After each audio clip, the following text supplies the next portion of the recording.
আজকে করব জলপাইয়ের আচার। জলপাইটা কেটে মাঝখান থেকে চিড়ে চিড়ে নিয়েছি। এখন লবণ আর চিনি দিয়ে মেখে নিব। পরিমাণ মতো লবণ দিয়ে দিচ্ছি। জলপাই নিয়েছি 300 গ্রামের মতন চিনি দিয়ে দিচ্ছি।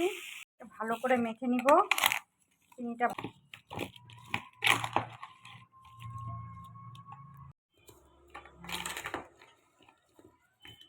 20 মিনিটের জন্য ঢেকে রেখে দিব। জলপাইগুলো কড়াইতে দিয়ে বসিয়ে দিয়েছি।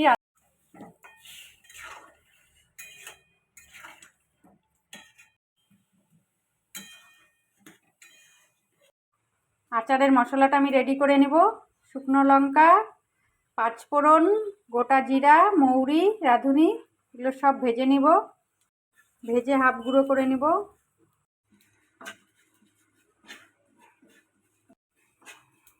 আচারে দেওয়ার জন্য মশলাটা ভাজা হয়ে গেছে।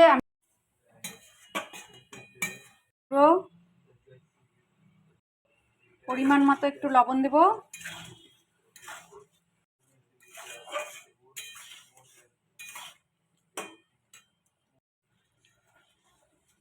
জলপাইয়ের থেকে চিনির জলটা শুকিয়ে গেছে, তোমরা দেখে বুঝতে পারছো। এরকম যখন জেলি জেলি হয়ে যাবে তখন বুঝবে যে এটা হয়ে গিয়েছে। এখন নামানোর আগে আমি আচারে মশলাটা দিয়ে নামিয়ে নেব। দেখে বুঝতে পারছো যে একদম ডাস্ট করিনি, হাফ ভাঙা ভাঙা রেখেছি।